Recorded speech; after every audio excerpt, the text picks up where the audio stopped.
ce que vous devez savoir sur Frankenstein, le nouveau film de Guillermo del Toro. Et notre avis, c'est juste à la fin.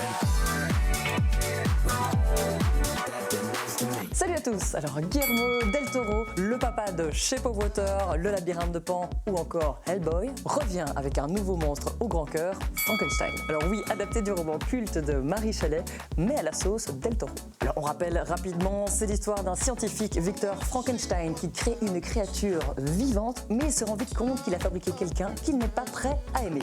La créature, elle, veut juste comprendre pourquoi elle existe et si elle a sa place parmi les humains. Première chose à savoir, ce Frankenstein, c'est un projet que del Toro rêve de faire depuis 30 ans. Autant dire que pour lui, Frankenstein, c'est un petit peu son projet de vie, un rêve de gosse. Alors Guillermo, qu'est-ce que tu veux que je te lise comme histoire ce soir?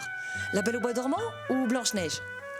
Frankenstein, s'il te plaît, s'il te plaît, s'il te plaît. Ce gosse est complètement flippant. Deuxième chose à savoir, le casting est dingo. On a Oscar Isaac dans le rôle de Frankenstein, Mia Goth, Christoph Waltz et surtout Jacob Elordi dans le rôle de la créature. Non seulement del Toro a choisi un BG, mais en plus par rapport aux autres monstres de Frankenstein dans les précédents films, il en a fait un presque beau. Bon les gars, pour le look du monstre, on va clairement partir sur quelqu'un de bien dégueu, bien torturé, vraiment immonde quoi.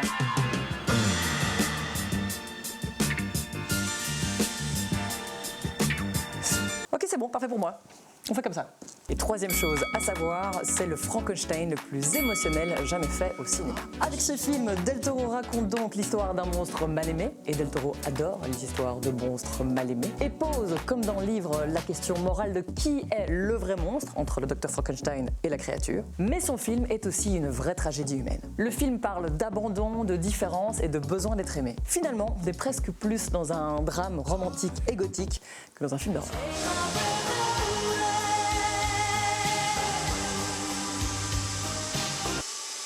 Ce Frankenstein, c'est du Guillermo del Toro pur jus. Garanti sans pulpe. Visuellement, c'est sublime, c'est bien joué, c'est plein de symbolique et toujours du côté des monstres. Personnellement, il m'a manqué un zeste d'émotion pour être totalement touché.